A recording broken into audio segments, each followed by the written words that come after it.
Bugun sog'lom turmush nafaqat trend, balki katta biznesga aylanmoqda. Bu sohada ayollar uchun qanday imkoniyatlar bor? O'zbekistonda bu bozor qanchalik tez o'syapti? O'zbekistonda ayollarni sog'lom turmush tarzi, sog'lom hayot yo'nalishi bo'yicha beqiyos chegarasiz imkoniyatlar juda keng tarqalgan. Chunki ayol kishi birinchi galda go'zallik timsoli. U sog'lom bo'lsa, sog'lom oila bo'ladi, sog'lom bola bo'ladi. Aynan shu salomatlik yo'nalishi bo'yicha biz yangi yo'nalishni ochdik. Chunki biz har bir insonga o'zini salomatligi to'g'risida odatlarni targ'ib qilish yo'nalishi bo'yicha faoliyat yuritamiz. Men 82 yoshdaman. Men bu faoliyatni aynan insonlarni har doim faol harakatda bo'lishi uchun tashkil qilganman. O'zingiz misolingizni ko'rsatib qo'yibsiz-da.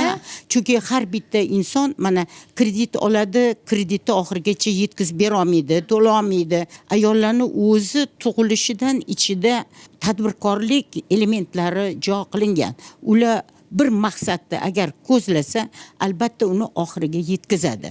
Shuning uchun unga ishonch berib, o'sha biznes mentorlik yo'nalishini berish kerak. Yana bitta narsa, ozgina qo'llov kerak deyapsiz-da. Buni ko'rsatish kerak. Prosta qo'lidan ushlab o'sha 30 kungami, 20 kungami, o'zi 21 kunda biologik inson o'zi odatlarini shakllantiradi.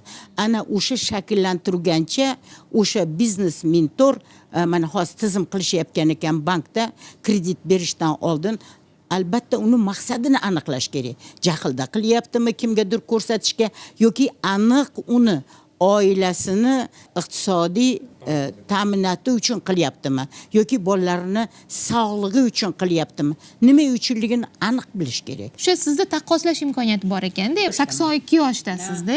O'sha taqqoslab bering mana avvalgi bilan hozirgini. Avvalgi bilan hozirgini emas, o'sha Ibn Sino bobomiz salomatlik bo'yicha gapirilgan gaplarga urg'u qilmoqchiman. Chunki bundan 11 asr oldin unda elektronika yo'q edi. Odamlarni hozir digital twin deb aytilyapti-ku, raqamlangan ichingizdagi o'sha menini ko'ra bilish. U odam aytganki, agar bemor kelganda seni ichingdagi ikkinchi bemor bilan sen birga bo'lsang, men hech narsa qila olmayman. Tabib bo'lib, agar sen men tomonga o'tsang, seni ichingdagi o'sha bemorni tuzatishga ikkalamiz birgalikda yengamiz degan gaplar bor. Shuning uchun meni 10 ta nabiram bo'lsa ham 12 ta abiram bo'lgan taqdirda ham men faolman. Negaki odamlar aytadi, siz nimaga ishlaysiz deb. Men odamlarga yaxshilik qilish uchun, men foyda olish yo pul olish uchun emas. Bu yerda bilasizmi, jarayon qiziq.